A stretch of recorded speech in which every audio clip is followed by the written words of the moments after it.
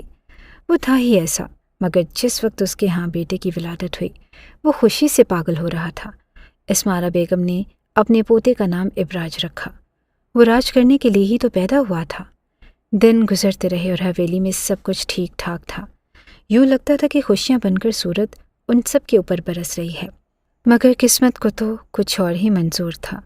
ابراج 5 برس کا تھا، اور جب ایک روز اپنی بیٹی کے کمرے کے سامنے سے گزرتے اسمارا بیگم بری طرح سے ٹھٹک گئی۔ کمرے کا دروازہ کھلا اور اندر سے ان کی بیٹی کی آواز آ رہی تھی، تم فکر مت کرو منہاج، اگر میری حویلی والوں نے تمہارا رشتہ قبول نہ کیا تو میں تمہارے ساتھ گھر سے بھاگ جاؤں گی۔ مجھے کوئی فرق نہیں پڑتا ان لوگوں کا مرتبہ کیا ہے، ان کے پاس کتنی دولت ہے، مجھے تو تم سے محبت ہے اور میں شادی صرف تم ہی سے کروں گی، وہ پررسم لہجے میں کہہ رہی تھی۔ اسمارا بیگم اندر تک کانپ کر رہ گئی، اور یہ ان کی 20 سالہ بیٹی کی آواز تھی جسے انہوں نے حویلی میں سب سے ٹکر لے کر کالج میں تعلیم حاصل کرنے کے لیے بھیجا تھا۔ وہ دل پر ہاتھ رکھ کے وہیں بیٹھتی چلی گئی۔ اندر ان کی بیٹی مزید بھی کچھ کہہ رہی تھی، اور جو کچھ وہ کہہ رہی تھی اسے سننا اسمارا بیگم کی بس کی بات نہ تھا۔ انہیں پتہ ہی نہ چلا کہ کب ان کی بیٹی ایک انجان آدمی کی محبت میں گرفتار ہو گئی۔ وہ کوئی ویٹر تھا جس سے نمرا کی ملاقات ریسٹورنٹ میں ہوئی۔ ریسٹورنٹ میں ہی وہ اسے اپنا دل دے بیٹھی تھی، اور شاید وہ لڑکا بھی نمرا کی محبت میں گرفتار تھا، اسی لیے تو ان دونوں کا فون پر رابطہ تھا، اور اسمارا بیگم دل پر پتھر لیے واپس چلی گئی۔ اچھی طرح سے پتا تھا کہ ایک ویٹر کا رشتہ ان کے شوہر اور زبیر خانزادہ کبھی قبول نہیں کریں گے۔ نمرا کے دل کی خواہش کبھی پوری نہیں ہو سکتی تھی، مگر انہوں نے کوشش کرنے کی ٹھانی۔ رات جب سب سو گئے تو وہ خاموشی سے اپنی بیٹی کے کمرے میں چلی گئی۔ وہ ماں کو سخت چہرے کے ساتھ اندر داخل ہوتا دیکھ کر بری طرح سے چونکی۔ آپ یہاں اماں جان؟ اس نے پوچھا تو اسمارا بیگم نے آگے بڑھ کر ایک زوردار تھپڑ اس کے چہرے پر لگا دیا۔ تمہیں اپنے اعتماد کے سائے میں کالج بھیجا تھا میں نے، مگر تم نے یہ گل کھلایا جیسے گھر سے بھاگ جانے کی ترغیب دے رہی ہو۔ اسے یہ نہیں کہہ سکتی کہ وہ اپنے والدین کے ساتھ تمہارا رشتہ مانگے؟ یہاں آئے ہو سکتا ہے کہ تمہارے باپ اور بھائی رشتے کے لیے ہاں کر دیں۔ اسمارا بیگم کی آواز میں سختی تھی اور نمرا کی آنکھوں میں آنسو بھر آئے۔ وہ نہیں آئے گا اماں جان، اور نہ ہی بھائی جان میری وہاں کبھی شادی کریں گی۔ آپ ان کو نہیں جانتی کیا؟ وہ تڑپ کر بولی تھی، مگر اسمارا بیگم نے آگے بڑھ کر اس کا گلا دونوں ہاتھوں میں دبوچ لیا۔ خود ہی فیصلہ کر کے بیٹھی ہے، میرے سامنے فون کر اسے اور اسے بول کے کل دوپہر اپنے والدین کو رشتے کے لیے بھیجے، آگے میں جانوں اور میرا کام۔ اسمارا بیگم اندر سے بری طرح سے لرز رہی تھی۔ بیٹی کوئی غلط قدم نہ اٹھا لے، یہ خوف انہیں وحشت زدہ کیے دے رہا تھا۔ نمرا نے کپ کپاتے ہاتھوں سے موبائل اٹھا کر اسفند کا نمبر ملایا اور دوسری کال پر ہی اس نے فون ریسیو کر لیا۔ اسمارا بیگم نے فون نمرا کے ہاتھ سے چھین لیا اور دو ٹوک انداز میں منہاج کو اگلی دوپہر رشتہ لانے کے لیے کہہ ڈالا۔ وہ دھن کا پکا لڑکا تھا۔ اگلی دوپہر اس کے والدین رشتہ لے کر حویلی میں موجود تھے۔ سادہ سے پڑھے لکھے لوگ جن کے چہرے سے غربت ٹپک رہی تھی، اور وہ سب اپنے بہترین لباس پہن کر آئے تھے، مگر ان کے لباس حویلی کے ملازمین سے بھی میل نہ کھا رہے تھے۔ لڑکا بھی ساتھ ہی موجود تھا اور دبلا پتلا، اچھی شکل و صورت مگر وہ بھی پڑھ رہا تھا اور ساتھ ساتھ ایک ہوٹل میں بطور ویٹر نوکری کرتا تھا تاکہ گھر والوں کو سپورٹ کر سکے۔ زبیر خانزادہ نے ایک نفرت بھری نگاہ ان پر ڈالی۔ مجھے تو حیرت ہے کہ آپ لوگوں نے حویلی میں قدم رکھنے کی جرت بھی کیسے کی؟ میرا نام سنا ہے کبھی؟ ہم رشتہ اپنے ہم پلہ لوگوں میں کرتے ہیں، اور اگر ہم پلہ لوگ نہ بھی ہوں تب بھی ہم فقیروں میں تو اپنی بیٹی کی شادی نہیں کر سکتے۔ آج رشتہ لانے کی جرت کی ہے، آئندہ یہاں قدم بھی نہ رکھنا۔ زبیر خانزادہ نے دو ٹوک انداز میں انہیں واضح جواب دے دیا۔ صوفے پر بیٹھی اسمارا بیگم پہلو بدل کر رہ گئی۔ ہمیں ایک دفعہ آپس میں بیٹھ کر بات کر لینی چاہیے زبیر، ہو سکتا ہے کہ رشتہ نمرا کے لیے اچھا ہو، انہوں نے کہنے کی کوشش کی۔ زبیر خانزادہ نے پلٹ کر ایک ترچھی نگاہ ماں پر ڈالی اور ماں کے کہنے سے ہی وہ بات سمجھ گیا تھا۔ چند لمحے تک وہ جانچتی ہوئی نظروں سے ماں کا جائزہ لیتا رہا اور جو فیصلہ ہونا تھا ہو گیا۔ ہمیں آپس میں کوئی بات کرنے کی ضرورت نہیں، اور اگر اس حویلی میں سے کسی کی رضامندی ہے اس رشتے کے لیے تو میں اسے اپنے ہاتھوں سے موت کے گھاٹ اتار دوں گا۔ تنفر بھرے لہجے میں کہتے وہ اپنی جگہ سے اٹھ کھڑے ہوئے تھے۔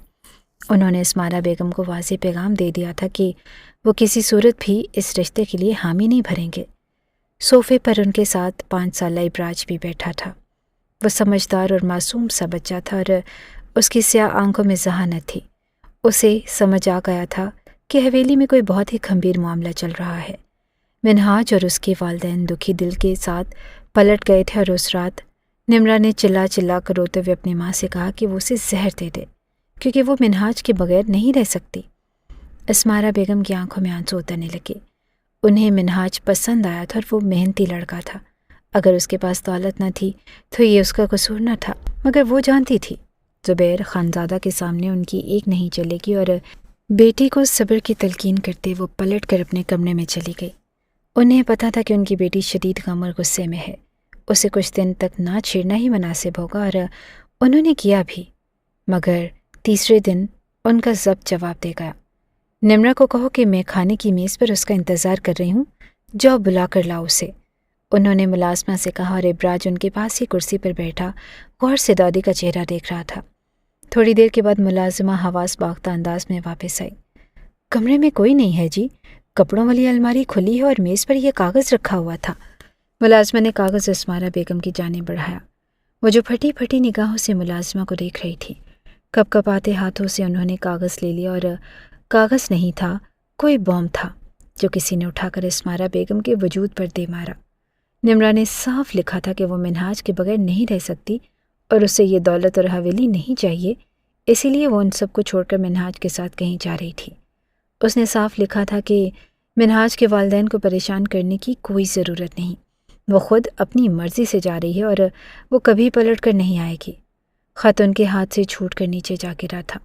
جو طوفان آنے والا تھا انہیں اس طوفان کا اچھے طریقے سے اندازہ ہو گیا تھا۔ کسی نے نیچے جھک کر اس خط کو اٹھایا۔ اسمارا بیگم نے پھٹی پھٹی نگاہوں سے اسے دیکھا، اور وہ زبیر خانزادہ تھے جو کھانے کے لیے ابھی ابھی ڈائننگ روم میں آئے تھے۔ خط پر نگاہیں دوڑاتے ان کا چہرہ سرخ ہو گیا، آنکھوں سے لہو چھلکنے لگا، اور بغیر ایک لفظ کہے وہ خط لپیٹ کر جیب میں ڈالتے الٹے قدموں واپس چلے گئے۔ اسمارا بیگم نے سختی سے آنکھیں میچ لی۔ کیا ہوا آپ کو اماں جان؟ ابراج نے آگے بڑھ کر کہا تو اسمارا بیگم نے اسے خود سے لگا لیا۔ قیامت آنے والی ہے بیٹا، میں نہیں جانتی کہ کب آئے گی اور کیسے، مگر آئے گی ضرور۔ وہ پھوٹ پھوٹ کر روٹی، اور ان کی سوچ درست تھی۔ رات تک حویلی میں کوہرام مچ چکا تھا اور زبیر خانزادہ نے منہاج کے بوڑھے والدین کو ان کے گھر سے اٹھوا لیا تھا۔ ہمیں کچھ نہیں پتا صاحب، منہاج تو دور اسے گھر ہی نہیں آیا۔ ہمیں نہیں پتا وہ آپ کی بہن کو لے کر کہاں گیا ہے، پتہ ہوتا تو ضرور بتا دیتے۔ وہ بوڑھے والدین دونوں ہاتھ جوڑے معافیا مانگ رہے تھے، اور مگر زبیر خانزادہ کے سر پر جنون سوار تھا۔ ملازم اس کے حکم پر بے در پہ لاٹھیاں ڈنڈے ان دونوں ضعیف ماں باپ پر برسائے جا رہے تھے۔ اسمارا بیگم کا دل دہل کر رہ گیا۔ کیا کر رہے ہو زبیر، بس کر دو، ان کا کیا قصور ہے؟ انہوں نے بیٹے کو روکنا چاہا، مگر اس نے ہاتھ اٹھا کر اپنی ماں کو کچھ بھی کہنے سے روک دیا تھا۔ قصور اس کا یہی ہے کہ وہ حویلی کی عزت کو اپنے ساتھ بھگا کر لے گیا ہے، اور خمیازہ تو اسے بھرنا پڑے گا۔ وہ یہاں نہیں ہے تو کیا ہوا، یہ دونوں تو ہیں، کبھی نہ کبھی تو وہ پلٹ کر آئے گا ہی والدین سے ملنے، اور جب اسے پتہ چلے گا کہ اس کے والدین کو میں نے ختم کر دیا ہے تو اسے جو تکلیف ہو وہی چاہتا ہوں میں۔ اس نے جیب سے ہتھیار نکالتے کہا تھا۔ صوفے کے پاس کھڑا ابراج باپ کو اس روپ میں دیکھ کر ساکت رہ گیا۔ اسی کے سامنے زبیر خانزادہ نے اپنے باپ میں موجود ہتھیار سے 2 شعلے اگلے، اور سامنے تڑپتے 2 بوڑھے وجود ساکت ہو گئے۔ اسمارا بیگم نے دہل کر اپنے دل پر ہاتھ رکھ لیا، اور ابراج اس کی نگاہوں میں یہ منظر جیسے جم کر رہ گیا۔ وہ پہلا دن تھا جب اسے اپنے باپ سے نفرت محسوس ہوئی۔ کسی کے جرم کی سزا کسی کو دینا انصاف نہیں تھا، اور اس کا 5 سالہ ذہن یہ بات جانتا تھا۔ منہاج کے والدین کو ختم کر کے بھی زبیر خانزادہ کا جنون ٹھنڈا نہیں ہوا۔ اسمارا بیگم سمجھ رہی تھی کہ شاید معاملہ ختم ہو گیا ہے، مگر یہ ان کی بھول تھی۔ دن گزرتے رہے، نمرا کے کمرے کو انہوں نے تالا لگا دیا اور ابراج بڑا ہوتا گیا۔ 3 برس گزر گئے۔ 3 برس کے بعد ایک سرد سی شام میں وہ تسبیح لیے چائے نماز پر بیٹھی تھی جب انہیں نیچے سے آتی آوازوں نے چونکا دیا۔ یہ آواز تو نمرا کی تھی۔ وہ گھبرا کر اٹھ کھڑی ہوئی۔ چائے نماز سمیٹے بغیر وہ لپک کر کمرے سے باہر نکلی اور انہیں اپنی آنکھوں پہ یقین آیا۔ نیچے حویلی میں نمرا ہی تھی اور مسکراتے چہرے کے ساتھ اس نے ہاتھوں میں ایک چھوٹی سی بچی کو اٹھا رکھا تھا، دیکھنے میں جو 2 سال کی معلوم ہوتی تھی۔ سرخ و سفید رنگت والی وہ بے حد حسین بچی نمرا کی بیٹی تھی اور اسمارہ بیگم کو اپنی آنکھوں پر یقین آیا۔ دھڑکتے دل کے ساتھ وہ سیڑھیاں اتر کر نیچے آئیں۔ نمرا انہیں دیکھتے ہی ان کے گلے سے جا لگی۔ اسمارہ بیگم کی آنکھوں سے آنسو بہہ نکلے۔ تو یہاں کیوں آئی ہے نمرا؟ تیرا بھائی تجھے جان سے مار دے گا، چلی جاؤ یہاں سے، ابھی اور اسی وقت چلی جاؤ۔ انہوں نے کپکپاتے ہاتھوں سے نمرا کو واپس جانے کے لیے کہا مگر وہ ہنس پڑی۔ بھائی مجھے نہیں ماریں گے اماں، وہ خود ہی تو مجھے یہاں لے کر آئے ہیں۔ مجھے اور منہاج کو انہوں نے قبول کر لیا ہے۔ آج صبح جب بھائی کے آدمیوں نے ہمیں ڈھونڈ نکالا تو مجھے بھی یہی لگ رہا تھا کہ اب ہم زندہ نہیں بچیں گے، مگر بھائی نے میرے سر پر ہاتھ رکھا اور کہا کہ میں ان کے ساتھ واپس حویلی چلوں، آپ سے ملوں۔ انہوں نے مجھے معاف کر دیا ہے۔ اماں کے دونوں ہاتھ تھامتے وہ انتہائی خوشی سے کہہ رہی تھی۔ اسمارہ بیگم نے بے یقین نگاہوں سے اسے دیکھا اور وہ ان کے بالکل سامنے کھڑی تھی، خوشی سے چہکتے ہوئے چہرے کے ساتھ، اور اچانک ہی فضا میں ایک دھماکے کی آواز گونجی۔ اسمارہ بیگم کا دل تھک سا رہ گیا اور نمرا کا مسکراتا ہوا چہرہ تاریک ہو گیا۔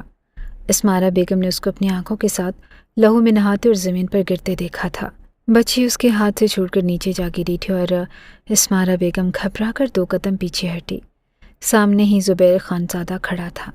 اس کا آتش ہتھیار اس کے ہاتھوں میں تھا اور اسی سے نکلنے والی گولی نے چند لمحے پہلے نمرا کو خالق حقیقی سے ملا دیا۔ ساتھ کھڑا منہاج چلاتے ہوئے نمرا کے وجود پر جھکا۔ وہ چلا رہا تھا، رو رہا تھا، نمرا کو اٹھانے کی کوشش کر رہا تھا مگر ہمیشہ کے لیے اس کی آنکھیں ساکت ہو چکی تھی۔ زبیر خانزادہ کے ہاتھ میں موجود اس ہتھیار نے اب رخ منہاج کی جانب کیا۔ دروازے کے بیچ میں کھڑے ابراج نے اپنی آنکھوں پر ہاتھ رکھ لیا اور وہ باپ کو دوسری بار یہ سب کچھ کرتے ہوئے دیکھ رہا تھا۔ اسے یقین نہیں آ رہا تھا کہ باپ کا جو امیج اس کی نگاہوں میں تھا وہ آج بری طرح سے چکنا چور ہونے والا تھا۔ ایک اور دھماکہ ہوا، روتے تڑپتے منہاج کا وجود بھی ساکت ہو گیا۔ اسمارہ بیگم نے ریت کی طرح اپنے ہاتھوں سے اپنی اولاد کو پھسلتے دیکھا۔ تم کیا سمجھی تھی کہ میں نے تمہیں معاف کر دیا؟ زبیر خانزادہ کسی کو معاف نہیں کرتا، تمہیں حویلی میں لا کر ہی مارنا چاہتا تھا، میں اسی لیے تمہیں یہاں لے کر آیا تھا۔ اور نفرت بھرے انداز میں کہتا زبیر خانزادہ الٹے قدموں واپس چلا گیا۔ اسمارہ بیگم نے کپکپاتے ہاتھوں کے ساتھ اپنے پیچھے چھپائی اس 2 برس کی بچی کو دیکھا۔ زمین پر گرتے ہی وہ بے ہوش ہو گئی تھی اور اس کے سر پر معمولی چوٹ لگی تھی۔ شاید زبیر خانزادہ کو اس بچی کا دھیان ہی نہیں رہا۔ اسمارہ بیگم کپکپاتے ہاتھوں کے ساتھ بچی کو اٹھا کر اپنے کمرے میں لے گئی۔ انہوں نے ایک ہاتھ میں سختی سے ابراج کا ہاتھ تھام رکھا تھا۔ اور کیا ہوا اماں جان؟ وہ دادی کو پہلی دفعہ اتنا گھبرایا ہوا دیکھ رہا تھا۔ یہاں بیٹھو ابراج اور کہیں مت جانا۔ بچی کو بیڈ پر لٹاتے ہوئے وہ الٹے قدموں باہر نکل گئی۔ ان کے باہر جانے کی تھوڑی ہی دیر کے بعد اس 2 سالہ بچی کو ہوش آ گیا تھا۔ وہ رونے لگی اور ابراج 7 برس کا تھا اور سمجھ نہیں آ رہی تھی کہ بچی کو کیسے چپ کروائے، لیکن اسے گول مٹول سی بچی بہت پیاری لگ رہی تھی اور جس کے ماں باپ کو کچھ دیر پہلے ختم کر دیا گیا۔ اپنی گود میں اسے اٹھاتے ہی وہ چپ کروانے کی کوشش کرنے لگا۔ اسمارہ بیگم گھنٹے بعد واپس آئی تو اس کے ساتھ حویلی کی ایک ملازمہ تھی۔ وہ جلدی جلدی زیورات کے ڈبے میں سے زیورات نکال کر ایک پوٹلی میں جمع کر رہی تھی۔ یہ سب لے جاؤ زینب اپنے ساتھ، اور اس بچی کو بھی لے جاؤ، کہیں بھی چھپ سکتی ہو اور چھپ جانا، اس کی پرورش کرنا، میں ایک دن اپنی امانت واپس لے لوں گی۔ وہ جلدی جلدی کہتے ہوئے زیورات اور روپیہ اس ملازمہ کے ہاتھ میں تھما گئی۔ ملازمہ نے بچی کو اٹھانا چاہا تو وہ یکدم بولی، ابھی رکو۔ دروازہ بجا اور حویلی کا ایک پرانا وفادار ملازم اندر داخل ہوا۔ اس کے ہاتھ میں نکاح نامہ تھا۔ یہاں پر انگوٹھا لگاؤ، جلدی کرو۔ ابراج ان کے حکم پر خاموشی سے اس 7 سالہ ابراج اور 2 سالہ شبانہ کے انگوٹھے اس نکاح نامے پر لگا دیے گئے تھے۔ اسمارہ بیگم نہیں جانتی تھی کہ اسی طریقے سے کیا گیا نکاح اسلام میں قابل قبول ہے یا نہیں، مگر وہ تو بس یہ چاہتی تھی کہ کسی طرح سے اس بچی کا حویلی کے ساتھ کوئی ناتا جڑا رہے تاکہ کسی روز وہ اسے حویلی واپس لے آئیں۔ زینب رات کی تاریکی میں ہی بچی کو لے کر نکل گئی تھی۔ اور ابراج وہ 7 سالہ لڑکا ساکت نگاہوں سے یہ سارا کچھ ہوتے ہوئے دیکھ رہا تھا۔ گہری سانس لے کر اسمارا بیگم ماضی سے حال میں واپس آئی۔ انہوں نے نگاہیں اٹھائی اور ان کی آنکھوں میں آنسو تھے۔ بوڑھا وجود کانپ رہا تھا اور سامنے بیٹھے ابراج کے چہرے پر ایک زخمی سا تاثر پھیلا تھا۔ یہ سب آپ نے مجھے پہلے کیوں نہیں بتایا اماں جان؟ میں تو بھول بھی گیا تھا وہ نکاح والی بات۔ وہ اپنی جگہ سے اٹھا اور بے چینی سے وہ اپنی پیشانی پر ہاتھ پھیر رہا تھا۔ اسمارا بیگم کی آنکھوں میں آنسو تھے اور اچانک ہی وہ پلٹا۔ کہاں ہے وہ؟ میں اس سے معافی مانگوں گا، قانونی طریقے سے اسے اپنی بیوی بناؤں گا، اور اس بار مجھے کوئی نہیں روک سکتا، وہ دو ٹوک انداز میں کہتے ہوئے لاؤنج میں سے باہر نکلا۔ مگر قسمت ایک دفعہ پھر ابراج پر مسکرائی۔ حویلی کا کون سا حصہ تھا جو ابراج خانزادہ نے نہ دیکھا ہو؟ ملازموں کے کوارٹر، کمرے، حتیٰ کہ پرانے اسٹور روم اور پرانے تہہ خانے تک کھلوا کر اس نے دیکھ لیے تھے، مگر اس کا کہیں نام و نشان نہ تھا۔ شاید اب وہ مجھے کبھی نہ ملے۔ اس کا دل چاہ رہا تھا کہ وہ بچوں کی طرح پھوٹ پھوٹ کر رہے۔ شرمندگی کا ایسا احساس تھا جو اسے اندر سے چیرے جا رہا تھا اور جسے وہ تلاش کر رہا تھا۔ وہ اسے ملتی بھی کیسے؟ سیاہ رات کی تاریکی میں وہ حویلی سے نکلی تھی اور اپنے آنسو پونچھے لڑکھڑاتے قدموں سے اس نے ابراج خانزادہ کے کمرے کا دروازہ بند کیا تھا۔ اس نے مڑ کر ایک آنسو بھری نگاہ حویلی پر ڈالی جس نے اسے اس کا سب کچھ چھین لیا تھا۔ حویلی کے دالان میں کسی ملازمہ کی سیاہ چادر صوفے پر دھری تھی۔ بغیر ایک لمحے کی دیر کیے شبانہ نے وہ چادر اپنے گرد لپیٹ لی اور اس کی بڑی بڑی سنہری آنکھوں میں آنسو اب خشک ہو چکے تھے۔ اسی سیاہ چادر سے خود کو ڈھانپے وہ ہمیشہ کے لیے اس حویلی سے باہر نکل آئی۔ یہ حویلی میرے نصیب میں نہیں۔ جس طرح میری ماں کو اس حویلی نے صرف دکھ اور موت دی تھی، میرے لیے بھی اس حویلی میں سوائے ذلت کے اور کچھ بھی نہیں لکھا تھا۔ اماں زینب، آپ کو مرنا نہیں چاہیے تھا۔ باہر نکلتے ہی وہ پھوٹ پھوٹ کر رونے لگی۔ مگر آخر کتنی دیر تک روتی؟ جب روتے روتے تھک گئی تو اٹھ کر ایک سمت کو چلنے لگی۔ شکر تھا کہ اسے حویلی کے کسی ملازم نے باہر نکلنے سے روکا نہیں تھا۔ اندھیری سڑک پر وہ تب تک چلتی رہی جب تک صبح کا اجالا نمودار نہیں ہو گیا تھا۔ شہر کو جانے والی بس نے جو سڑک پر ایک عورت کو جاتے دیکھا تو کنڈکٹر نے آواز لگا کر پوچھا کہ کہاں جانا ہے بیبی؟ شبانہ چونک کر پلٹی۔ جانا تو اسے پتہ نہیں کہا تھا، لیکن ایک بات تو طے تھی، وہ اس حویلی سے دور جانا چاہتی تھی۔ بنا ایک لفظ کہے وہ بس میں سوار ہو گئی۔ بی بی جی کرایہ؟ کنڈکٹر سواریوں کے پاس سے ہوتا ہوا اس کے پاس آیا تو شبانہ بری طرح سے چونکی۔ اس کے پاس تو ایک پھوٹی کوڑی بھی نہ تھی۔ کنڈکٹر مشکوک نگاہوں سے اسے دیکھ رہا تھا اور اس سے پہلے کہ اس بس میں بھی اس کا تماشا بنتا، شبانہ نے کپ کپاتے ہاتھوں سے اپنے دائیں ہاتھ کی تیسری انگلی میں موجود وہ انگوٹھی کھینچ نکالی۔ میرے پاس کرایہ نہیں ہے بھائی، مگر مجھے شہر جانا ہے، آپ پلیز یہ رکھ لیجئے۔ شبانہ نے انگوٹھی اس کی طرف بڑھائی اور وہ دبلا پتلا سا کنڈکٹر حیرانی سے اسے دیکھتا رہ گیا۔ سیٹ پر بیٹھی ہوئی شبانہ کی آنکھوں میں ایسی بے بسی اور آنسو تھے کہ وہ چاہ کر بھی انکار نہ کر پایا۔ اس نے خاموشی سے ہاتھ بڑھا کر انگوٹھی لے لی اور وہ بھاری سونے کی انگوٹھی تھی جس کے درمیان میں نیلے رنگ کا پتھر تھا اور اس نیلے پتھر کے اوپر کچھ کھدا ہوا تھا۔ گنگناتے ہوئے کنڈکٹر نے انگوٹھی جیب میں ڈالی اور گہری نگاہ شبانہ پر ڈالتا وہ آگے بڑھ گیا۔ وہ اپنی سیاہ چادر کو خود پر لپیٹتی سیٹ پر پشت سے ٹیک لگا کر بیٹھ گئی۔ پتہ نہیں زندگی نے آگے اسے کون سا رخ دکھانا تھا۔ بس کراچی کے اسٹاپ پر رکی تو جب ساری سواریاں اتر گئی، نہ چاہتے ہوئے بھی شبانہ کو بھی نیچے اترنا پڑا، اور وہ اس شہر سے واقف تھی۔ زندگی کے 18 سال اس نے اسی شہر میں گزارے تھے۔ یہاں ہی تو اماں زینب اسے لے کر آئی تھی جب انہیں حویلی سے اسمارا بیگم نے شبانہ کو سونپ کر بھگا دیا تھا۔ ایک کرب کی لہر شبانہ کے وجود میں جاگی اور مختلف گلیوں سے گزرتے سڑکوں پر چلتے چلتے اسے کئی گھنٹے بیت گئے۔ تھکاوٹ سے اس کا روم روم دکھ رہا تھا، یوں لگتا تھا کہ پیروں میں آبلے پڑ گئے ہوں، اور رو رو کر اس کی آنکھیں خشک ہو چکی تھی۔ شام ڈھل رہی تھی جس وقت وہ اس چھوٹے سے محلے کے گھر کے سامنے آ کر رکی۔ دروازہ بند تھا اور شبانہ نے دروازہ کھٹکھٹایا۔ کچھ ہی دیر کے بعد دروازہ کھل گیا۔ دروازہ کھولنے والی ایک معمر عورت تھی، سر پر دوپٹہ، ہاتھ میں قرآن پاک اور آنکھوں پر لگا نظر کا چشمہ۔ شبانہ کو دیکھتے ہی اس کی آنکھیں حیرت سے پھیل گئیں۔ وہ شبانہ کی قرآن پڑھانے والی استانی تھی۔ اس پورے جہاں میں شبانہ کو سوائے اس پر اور کسی پر بھروسہ نہ تھا، اور سائرہ باجی نے ایک لفظ بھی کہے بغیر شبانہ کو اندر آنے دیا۔ یہ لو پانی پیو۔ سائرہ باجی نے گلاس میں پانی شبانہ کی طرف پانی بڑھایا اور ایک ہی سانس میں وہ سارا گلاس خالی کر گئی۔ سائرہ باجی اسے دیکھ کر رہ گئی۔ بکھرے بال، آنکھوں کا کاجل پھیلا ہوا، بڑی بڑی آنکھوں میں تیرتا ہوا خوف اور گرد سے اٹا شبانہ کا وجود۔ زینب بہن کے انتقال کے بعد تم اچانک کہاں چلی گئی تھی؟ اور یہ تم نے اپنا کیا حال بنا رکھا ہے؟ تم ٹھیک تو ہو؟ مجھے لگا تم اپنے شوہر کے پاس حویلی چلی گئی ہو، سائرہ باجی نے اس کے سامنے بیٹھتے ہوئے کہا۔ شوہر کے نام پر شبانہ کی آنکھوں میں آنسو مرنے لگے۔ ایک تلخ سی مسکراہٹ سے اس نے اپنا سر جھٹکا اور شوہر؟ میرا کوئی شوہر نہیں ہے اور نہ ہی کسی حویلی سے میرا کوئی تعلق ہے۔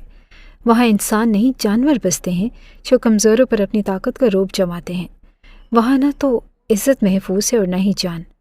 ان لوگوں نے میری ماں کو جان سے مار ڈالا اور مجھے… وہ بات مکمل نہ کر سکی۔ آنکھوں میں آنسوؤں سے پھوٹ پھوٹ کر وہ رونے پر مجبور ہو گئی۔ سائرہ باجی جیسے ساری بات سمجھ گئی اور انہوں نے آہستگی سے شبانہ کو اپنے ساتھ لگا لیا۔ کسی کو پتہ ہے کہ تم میرے گھر آئی ہو؟ سائرہ باجی کے پوچھنے پر شبانہ نے نفی میں سر ہلا دیا۔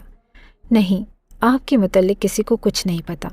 جس گھر میں اماں زینب کے ساتھ میں رہتی تھی وہ گھر یہاں سے کئی گلیاں چھوڑ کر ہے اور میرا نہیں خیال کہ وہ لوگ یہاں تک پہنچ سکیں گے۔ سائرہ باجی نے اس کی بات پر سر ہلا دیا۔ وہ اپنی سسکیاں دباتی خود پر قابو پانے کی کوشش کرتی رہی۔ کافی دیر بعد اس کے آنسو تھمے تو سائرہ باجی نے اسے اپنا ایک جوڑا نکال کر دے دیا۔ وہ خاموشی سے نہا کر کپڑے تبدیل کر کے آ گئی اور سفید رنگ کے سادہ سے جوڑے میں اس کا سوگوار حسن اسے الگ ہی کوئی روپ دے رہا تھا۔ اس بات سے وہ بے خبر تھی کہ اسے سینکڑوں میل دور وہ پاگلوں کی طرح سے ڈھونڈ رہا ہے۔ شبانہ کروٹ لے کر سونے کی کوشش کرنے لگی۔ اسے سائرہ باجی کے پاس آتے ہوئے ایک ہفتہ گزر گیا تھا اور اس ایک ہفتے میں اس کے ذہن سے ابراج اور اس کا وحشت بھرا لمس جا کر ہی نہیں دے رہا تھا۔ حویلی کا جب بھی ذکر ہوتا تو وہ بری طرح سے خوفزدہ ہو جاتی۔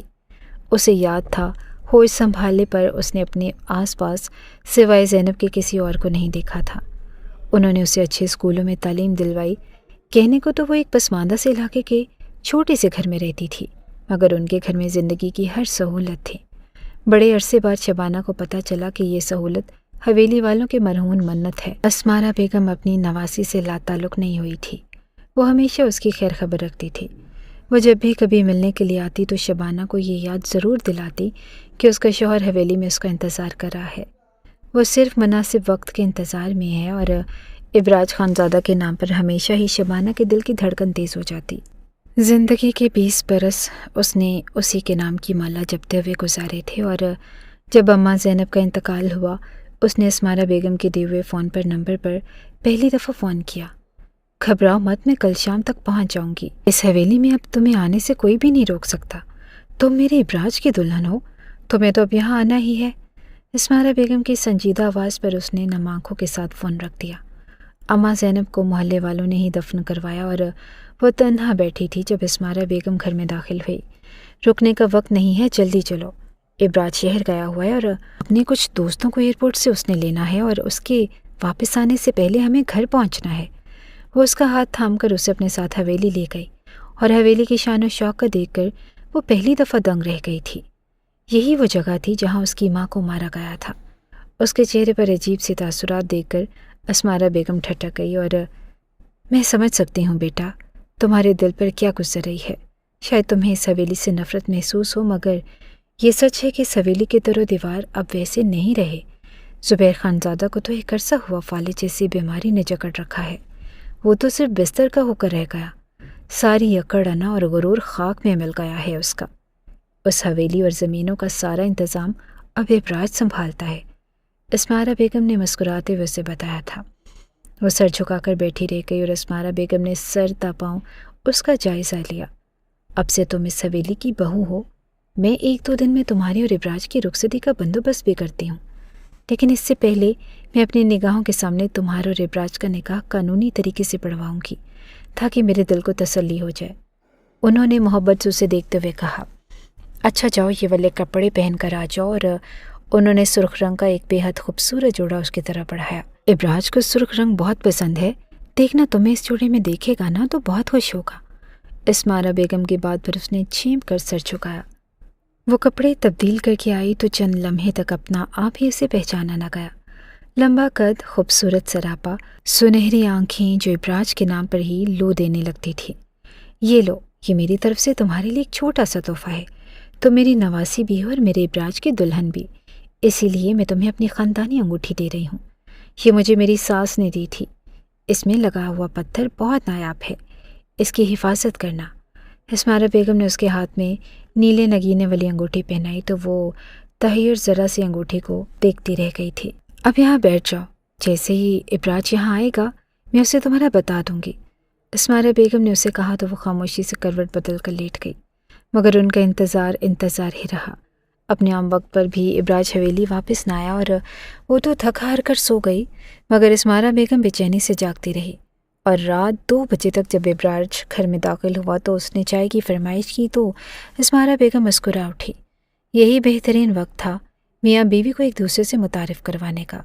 یقیناً ابراج اس وقت اپنی بیوی کو دیکھ کر بہت خوش ہوگا، اور وہ دن بھر کا تھکا ہارا ہے، شبانہ کو دیکھے گا تو اس کی ساری تھکاوٹ اتر جائے گی۔ اسمارا بیگم نے سوچتے ہوئے اسے ابراج کے لیے چائے لے کر جانے کا کہا۔ وہ دھڑکتے دل کا ساتھ اس کے کمرے تک تو چلی گئی۔ اسمارا بیگم نے کہا تھا کہ پہلی ملاقات ہے، زیادہ دیر مت بیٹھنا، بس اسے اپنا نام بتا کر واپس آ جانا، وہ یقیناً تمہیں پہچان جائے گا۔ مگر ابراج کے کمرے میں داخل ہوتے ہی جو قیامت اس پر ٹوٹی تھی اسے وہ اب تک بھلا نہیں پا رہی تھی۔ اس نے سختی سے اپنی آنکھیں میچ لی، یوں لگا جیسے کانچ کی گئی کرچیاں اس کی آنکھوں میں چپک گئی ہوں۔ باجی سائرہ اپنے گھر میں بچوں کو قرآن پاک پڑھایا کرتی تھی۔ چند دن بیزاری سے گزارنے کے بعد شبانہ کو اپنا آپ ایک بوجھ سا محسوس ہونے لگا، اور اس دن وہ سائرہ باجی کی اجازت سے ہی نوکری کی تلاش میں گھر سے نکلی۔ شکر تھا کہ 2 بلاک چھوڑ کر اسے ایک ہاسٹل میں لڑکیوں کی کیئر ٹیکر کے طور پر ملازمت مل گئی تھی۔ شکر کا سانس لیتے وہ پلٹ کر واپس آئی تو گلی میں داخل ہوتے ہی بری طرح سے ٹھٹکی۔ سارا باجی کے گھر کے دروازے پر سیاہ رنگ کی بڑی سی گاڑی کھڑی تھی۔ شبانہ کا دل ایک پل کے لیے دھڑکنا ہی بھول گیا۔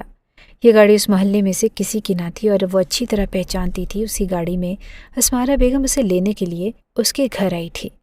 وہ مشکل خود کو سنبھالتی وہ الٹے قدموں واپس بھاگی۔ وہ یہاں بھی آ گیا، وہ میرے ساتھ پھر وہی سب کچھ کرے گا، میں اس کا سامنا نہیں کر سکتی، آخر یہ میرا پیچھا چھوڑ کیوں نہیں دیتا۔ وہ بے بسی کی آخری نہج پر تھی، اور سائرہ باجی کے گھر کا ٹھکانہ بھی اسے چھوٹ چکا تھا۔ اب اسے اپنے لیے نئی جائے پناہ ڈھونڈنی تھی۔ یہ تو طے تھا کہ اب کبھی وہ پلٹ کر حویلی واپس نہیں جائے گی، اور الٹے قدم دوڑتے اسی ہاسٹل تک وہ چلی گئی۔ ہاسٹل کی مینجمنٹ اسے واپس آتے دیکھ کر بری طرح سے حیران رہ گئی۔ کیا مجھے اسی ہاسٹل میں رہائش مل سکتی ہے؟ اس نے پھولتی سانسوں کے درمیان کہا۔ شاید اس کی قسمت اچھی تھی کہ کرسیوں پر بیٹھے ان سارے افسران نے ایک دوسرے کی شکل دیکھی۔ کیوں نہیں؟ یہ ہاسٹل مصیبت زدہ لڑکیوں کی مدد کے لیے ہی تو بنایا گیا ہے۔ اگر آپ یہاں رہنا چاہتی ہیں تو آپ کو یہاں کی تمام تر اخراجات ادا کرنے ہوں گے۔ گہری سانس لیتے ہوئے شبانہ نے ان سے اپنے تمام تر اخراجات تنخواہ میں سے ہی کٹوانے کا ایگریمنٹ کر لیا تھا۔ اسے ہاسٹل میں ایک چھوٹا سا کمرہ دے دیا گیا، یہاں کم از کم وہ ابراج کے سائے سے بھی چھپ کر رہ سکتی تھی۔ دن بھر سخت ڈیوٹی کرنے کے بعد رات کو بستر پر لیٹتی تو آنکھوں میں ایک نیند کی بجائے آنسو آ جاتے۔ کالج کی لڑکیاں حیرت سے اسے دیکھتی۔ کتنی کم عمر ہو تم، اور تمہیں تو ہر وقت ہنستا مسکراتا رہنا چاہیے۔ اتنا حسن میرے پاس ہوتا تو میں تو خوشی سے ہواؤں میں اڑتی، لیکن تم ہو کہ ہر وقت منہ بس اڑے رکھتی ہو۔ لڑکیاں اسے دیکھ کر کہتی تو وہ افسردگی سے مسکرا دیتی۔ انہیں کیا بتاتی کہ جسے زندگی بھر اس نے اپنی عزت کا نگران سمجھا، اسی نے اسے وہ زخم دیے جو کبھی سلنے والے نہ تھے۔ ہاسٹل میں شفٹ ہوئے اسے 1 مہینہ ہو چکا تھا، اور اس نے پلٹ کر دوبارہ سائرہ باجی کے گھر کا رخ نہ کیا۔ اسے پتہ تھا کہ وہاں کی سخت نگرانی ہو رہی ہوگی۔ حویلی والے اپنا شکار اتنی آسانی سے نہیں چھوڑتے تھے، اور وہ ان کا شکار ہی تو تھی۔ یہ اور بات تھی کہ یہ شکار ان کی دسترس سے نکل کر دور بھاگ گیا تھا۔ وہ اپنی ڈیوٹی ختم کر کے کمروں پر ایک تائرانہ نگاہ ڈالتے اپنے کمرے کی سمت جا رہی تھی جب اسے ریلنگ کے ساتھ ایک لڑکی کھڑی نظر آئی۔ سونے کا وقت ہو گیا ہے، آپ پلیز اپنے کمرے میں جائیں، شبانہ نے نرمی سے کہا، اور تبھی وہ چونکی۔ وہ لڑکی بری طرح سے سسک رہی تھی۔ کیا ہوا تمہیں؟ تم کیوں رو رہی ہو؟ شبانہ بے اختیاری اس کے پاس چلی گئی۔ وہ 30 اور 35 کے درمیان عمر کی لڑکی تھی۔ شکل سے لگتا تھا کہ کہیں نوکری کرتی ہے، مگر اس وقت وہ بری طرح سے رو رہی تھی۔ تمہیں میں کیوں بتاؤں کہ میں کیوں رو رہی ہوں؟ تم تو انتظامیہ کا حصہ ہو، تمہیں تو لگے گا کہ میں صرف ڈرامے کے لیے آنسو بہا رہی ہوں، اس لڑکی نے تلخی سے کہا۔ شبانہ ہکا بکا رہ گئی اور بولی، ایسی بات نہیں ہے، تو مجھے بتا سکتی ہو کہ آخر تمہیں کیا پریشانی ہے؟ شبانہ کا حساس دل اس کی پریشانی پر بے چین ہو گیا۔ لڑکی نے اپنے بہتے آنسو صاف کیے اور اس کی طرف پلٹی۔ میری بوڑھی ماں اولڈ ایج ہاؤس میں رہتی ہیں۔ ابھی کچھ دیر پہلے مجھے ان کا فون آیا ہے کہ وہ اپنی آخری سانسیں لے رہی ہیں اور وہ مرنے والی ہیں، اور میں یہاں ہاسٹل کے اصولوں میں پھنسی ہوں، جہاں شام 6 بجے کے بعد لڑکیوں کو باہر نکلنا الاؤڈ نہیں، کیونکہ انہیں لگتا ہے کہ ہم کوئی غلط کام کرنے کے لیے باہر جا رہے ہیں۔ میں 1000 بار کہہ چکی ہوں انتظامیہ سے کہ میں اپنی ماں سے ملنے جا رہی ہوں، اگر انہیں مسئلہ ہے تو میرے ساتھ کسی کو بھیج دیں، لیکن وہ ماننے کو تیار ہی نہیں۔ لڑکی ایک دفعہ پھر پھوٹ پھوٹ کر رونے لگی۔ شبانہ کا دل صدمے سے چور ہو گیا اور اچانک اس لڑکی نے سر اٹھایا۔ تم بھی تو انتظامیہ کا حصہ ہو، اگر تم میرے ساتھ چلی جاؤ تو گارڈ ہمیں نہیں روکے گا۔ میں وعدہ کرتی ہوں کہ میں اپنی ماں کو ایک نظر دیکھنے کے بعد میں واپس آ جاؤں گی۔ اس نے اچانک شبانہ کے دونوں ہاتھ تھام لیے۔ شبانہ کا دل دھک سے رہ گیا۔ میں کیسے جا سکتی ہوں؟ ہمیں کسی بڑے آفیسر سے بات کرنی چاہیے، شبانہ نے اسے کہا، اور اس لڑکی نے ایک جھٹکے سے اس کے دونوں ہاتھ چھوڑے۔ دیکھا، میں نے پہلے کہا تھا کہ تم میری مدد نہیں کر سکتی۔ یہاں پر ہر کوئی صرف دوسرے کا تماشا دیکھتا ہے۔ وہ پھر سے رخ موڑ کر رونے لگی اور شبانہ کا دل پسیج گیا۔ اس کی اپنی زندگی اتنی زخم تھی کہ وہ دوسرے کا درد بڑی آسانی سے محسوس کر سکتی تھی۔ گہری سانس لیتے اس نے اپنی نوکری داؤ پر لگانے کا فیصلہ کر لیا۔ ٹھیک ہے، چلو آؤ ہاسٹل کے پچھلے گیٹ سے جاتے ہیں تاکہ کسی کو پتہ نہ چل جائے۔ اس نے رضامندی ظاہر کی اور لڑکی کے چہرے پر اطمینان بکھر گیا۔ شبانہ کا ہاتھ پکڑے وہ تیزی سے سیڑھیاں اتر کر پچھلی طرف چلی گئی۔ ہاسٹل کی پچھلی طرف عام طور پر ایک چوکی دار کھڑا ہوتا تھا، مگر نہ جانے آج کیوں وہ غیر حاضر تھا اور راستہ صاف تھا۔ شبانہ نے اپنے پاس موجود چابیوں میں سے ایک چابی لگا کر دروازہ کھولا اور وہ دونوں باہر نکل گئی۔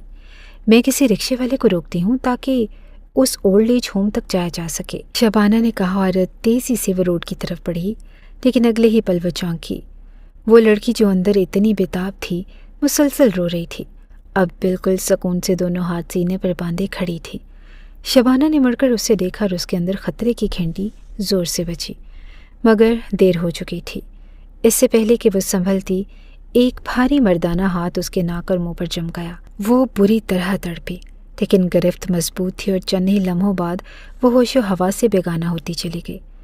نہ جانے کتنی دیر تک وہ بے ہوش پڑی رہی اور ذہن پر سے تاریکیوں کا پردہ چھٹا تو بمشکل اس نے آنکھیں کھولی۔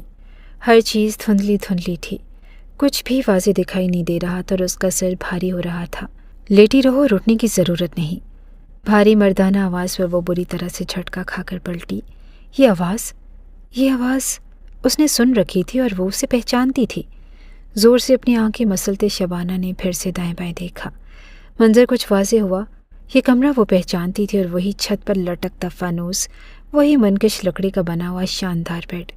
شبانہ کے رگوں پہ میں خوف کی ایک لہر سی دوڑ گئی۔ نہیں، یہ نہیں ہو سکتا۔ وہ گھبرا کر پلٹی اور تبھی اس کی نگاہ بیڈ کے ساتھ رکھی کرسی پر بیٹھے اسی وجود پر پڑی۔ وہ وہی تھا، ابراج خانزادہ، دونوں بازو سینے پر لپیٹے مسکراتے ہوئے شبانہ کی سمت دیکھ رہا تھا۔ شبانہ کا دل دھڑکنا بھول گیا تو کیا وہ اس تک پہنچ گیا تھا؟ آخرکار اس نے اپنے شکار کو پکڑ ہی لیا تھا۔ اس نے سختی سے اپنی آنکھیں میچ لی۔ اب کیا سلوک ہوگا اس کے ساتھ؟ وہی سلوک جو اس کی ماں کے ساتھ ہوا تھا۔ ویسے ہی اس کے سینے میں کئی گولیاں اتار کر ابراج خانزادہ بھی اسے موت کے گھاٹ اتار دے گا۔ اس کی آنکھوں سے بے اختیار ہی آنسو بہنے لگے۔ یہ لو، جوس پیو، تمہاری طبیعت ٹھیک نہیں ہے، اس نے انتہائی پیار سے کہا۔ شبانہ نے بے یقین نگاہیں اٹھا کر اسے دیکھا۔ اگر مجھے مارنا ہی ہے تو ابھی مار دیں، یہ سب تماشے کرنے کی کیا ضرورت ہے؟ میں تو بالکل حقیر ہوں۔ جس طرح اس رات میں خود کو نہیں بچا سکی تھی، آج بھی خود کو نہیں بچا پاؤں گی۔ اور کون گریبان پکڑے گا آپ کا؟ حویلی والوں سے کون سوال کر سکتا ہے؟ بھیگے لہجے میں وہ کہتی بامشکل خود کو ضبط کر رہی تھی۔ ابراج خانزادہ کے لیے اپنے دل کو سنبھالنا مشکل ہوا۔ میں نہیں جانتا تھا شبانہ کہ میرے متعلق تم کیا سوچتی ہو، مگر اس رات میں اپنے اختیار میں نہیں تھا۔ میں نے تمہارے ساتھ جو کچھ کیا اس کے لیے میں بہت شرمندہ ہوں۔ چاہے تم مجھے معاف کرو یا نہ کرو، لیکن میں تم سے معافی ضرور مانگوں گا۔ بے شک تم میری منقوہ تھی، لیکن مجھے تمہاری مرضی کی عزت کرنی چاہیے تھی۔ اس رات دوستوں کے بڑھاوا دینے پر میں نے جو نشہ کیا، اس کا خمیازہ مجھے اب تک بھگتنا پڑ رہا ہے۔ میں جتنا تم سے قریب ہونے کی کوشش کرتا ہوں، تم اتنی دور ہوتی چلی جاتی ہو۔ 18 سال میں نے تمہارا انتظار کیا اور شروع میں وہ 2 سالہ بچی میری نگاہوں کے آگے سے ہٹتی نہ تھی۔ رفتہ رفتہ میں یہ بات تو بھول گیا کہ اماں جان نے میرے انگوٹھے کا نشان کسی کاغذ پر لگوایا تھا، لیکن تم میرے ذہن سے نہ نکلی۔ میں ہمیشہ سوچتا تھا کہ اگر کبھی تم میرے سامنے آ گئی تو میرا ری ایکشن کیا ہوگا۔ شاید میں بھاگ کر تمہیں گلے سے لگا لوں یا تمہارے زخمی دل پر مرہم رکھنے کی کوشش کروں۔ جس بچی نے میرے سامنے اپنے ماں باپ کو کھویا تھا، اس کا بچپن کیسا گزرا ہوگا۔ میں جانتا تھا کہ تمہارے ساتھ ہوئے ظلم نے میرے اندر اس حویلی کے خلاف نفرت پیدا کر دی تھی، اور اتنی نفرت جو میں آج تک اپنے اندر سے نہیں نکال پایا۔ میں نے اپنے اندر سے وہ ہر برائی اکھاڑ کر پھینک دی جس میں سے مجھے اس حویلی کے اصولوں کی بو آتی تھی۔ بابا جان فالج زدہ ہو کر بستر پر پڑ گئے تو سمجھو اس حویلی سے وہ اثر ہی ختم ہو گیا۔ میں نے اس کے دروازے غریبوں پر کھول دیے اور اپنے لہجے کو نرم کر لیا۔ مجھے لگتا تھا کہ میں ایک بہترین انسان بن گیا ہوں، لیکن اس رات میں ہار گیا۔ میں انسان سے پھر ایک درندہ بن گیا اور شرمندگی سے سر جھکائے وہ دھیمے لہجے میں کہہ رہا تھا۔ شبانہ، جو اس کی جانب سے کوئی فرد جرم عائد کیے جانے کی منتظر تھی، اسے یوں کہتے سن کر گنگ رہ گئی۔ کیا تم مجھے معاف کرو گی شبانہ، کہ میری بیوی بن کر اس حویلی میں رہو گی؟ کیا وہ اصول توڑنے میں میری مدد کرو گے جو انسان کو انسان کم اور کوئی حقیر مخلوق زیادہ سمجھتے ہیں؟ اس نے سر اٹھا کر اچانک ہی شبانہ سے سوال کیا۔ شبانہ کا دل زور سے دھڑک اٹھا۔ اس شخص سے اس نے کتنی محبت کی تھی، اور زندگی کے وہ سارے برس جو اس نے چھوٹے سے مکان میں دن گنتے ہوئے گزارے تھے، اسی شخص کے نام کے ہی تو تھے۔ ہر پل اس نے یہی تو سوچا تھا کہ کب وہ اپنے اصلی گھر میں جائے گی، اور ماں کا مرنا تو اسے بھول چکا تھا۔ یاد تھا تو بس اتنا کہ یہ گھر اس حویلی ابراج خانزادہ کی تھی۔ میں جانتا ہوں کہ تمہیں مجھ پر بہت غصہ ہے، لیکن تم میری منکوہا ہو۔ یار، اگر اس روز میں نے کچھ غلط کر بھی دیا تو تم مجھے معاف کر سکتی ہو۔ کل ہمارا نکاح ہے اور میں نے اماں جان کو بتا دیا تھا کہ میں تمہیں واپس لے آیا ہوں، اور وہ بہت زیادہ خوش ہیں۔ ابراج خانزادہ کی بات پر شبانہ کا دل جیسے ہلکا پھلکا ہو گیا تھا۔ وہ اپنے لوگوں میں لوٹ آئی تھی، اور اس سے زیادہ اسے اور کیا چاہیے تھا؟ ابراج کے متعلق جو غلط فہمیاں اس کے ذہن میں تھی، اس کی چند باتوں سے ہی ان سب کا اثر زائل ہو گیا، اور اس کا نرم لہجہ، مہربان آنکھیں اور سب سے بڑھ کر اس کے مرہم رکھتے الفاظ، وہ سب کے سب بتا رہے تھے کہ شبانہ کا تصور اس کے متعلق غلط تھا۔ گہری سانس لیتے شبانہ نے اپنے سارے خدشات سر سے چھٹک دیے تھے۔ یہ لو، بہت مشکل سے اس کنڈکٹر سے واپس لی ہے۔ یہ ہماری خاندانی انگوٹھی ہے، اور آئندہ کہیں جانا ہو تو مجھ سے پیسے لے لینا، یہ کسی کو مت دینا۔ شرارتی لہجے میں کہتے اس نے وہ نیلے نگینے والی انگوٹھی شبانہ کے ہاتھ میں پہنا دی۔ وہ جھینپ کر مسکرا دی۔ چلو آؤ، اماں جان سے مل کر آتے ہیں، شگفتہ انداز میں کہتے وہ اٹھ کر کھڑا ہو گیا، اور اس نے شبانہ کی طرف اپنا ہاتھ بڑھایا۔ شبانہ نے نگاہ اٹھا کر اس کی سمت دیکھا۔ جذبے لٹاتی نگاہیں، بھرپور مردانہ وجاہت کا مالک یہ شخص اس کا تھا، اور ایک دلاویز مسکراہٹ اس کے لبوں پر آ گئی۔ اپنا ہاتھ بڑھاتے اس نے ابراج کے ہاتھوں میں دے دیا تھا، جسے اس نے انتہائی مضبوطی سے تھام لیا۔